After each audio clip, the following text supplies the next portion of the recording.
It was through just going to gigs and looking at these different bands that I did meet Ray.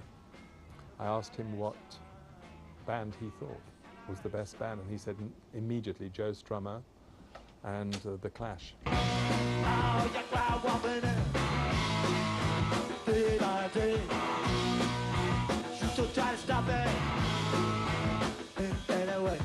Brilliant guitarist. He could fill out the sound and he could organize music in an amazing way. So I had to go round to see all of them, and I think I met Strummer. Basically, he was very friendly when I went to rehearsals in Camden Town.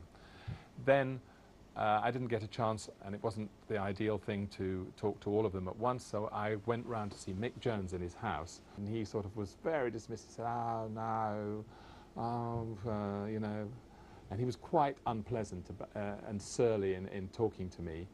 And anyway, Brian James, when I went to the door to leave, I said, "Oh, it doesn't seem very..." He said, "Oh, he really likes you, you know."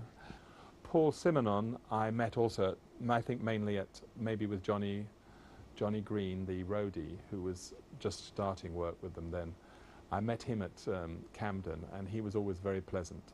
He wanted to have a good time with the band, he wanted to follow them around, and one idea was that he could become a roadie. Unfortunately, Ray was not perhaps ideal as a roadie.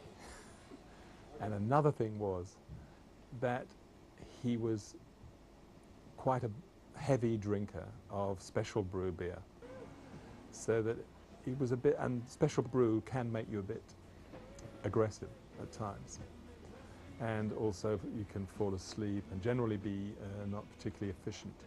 The spit was raining down on the cameramen.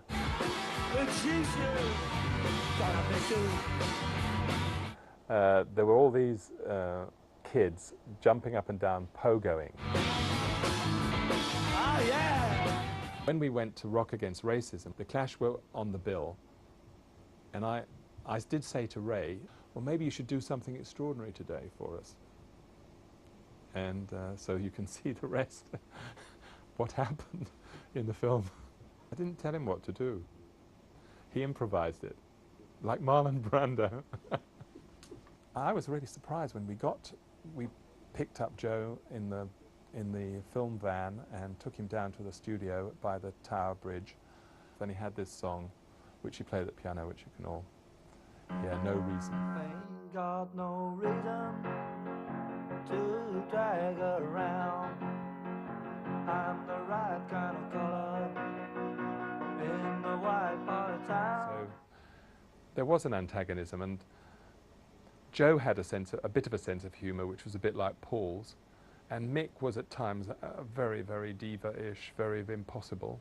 At other times, very nice. Topper was usually obstreperous and pseudo-aggressive. The film was very successful in France, and one reason was because they had subtitles translating all Joe's lyrics. And I think if you actually follow the lyrics, it makes a lot more sense. My favourite Clash song probably is White Man in Hammersmith Palais. I love Safe European Home, so I love the reggae-influenced, the reggae version Clash music, which is really punk reggae, which was one of their great achievements.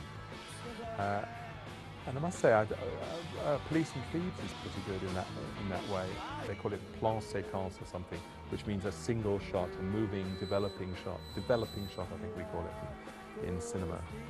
Just one developing shot, and then you see the punk tremor, the delirium, the mania of punk, which that's what punk is, isn't it?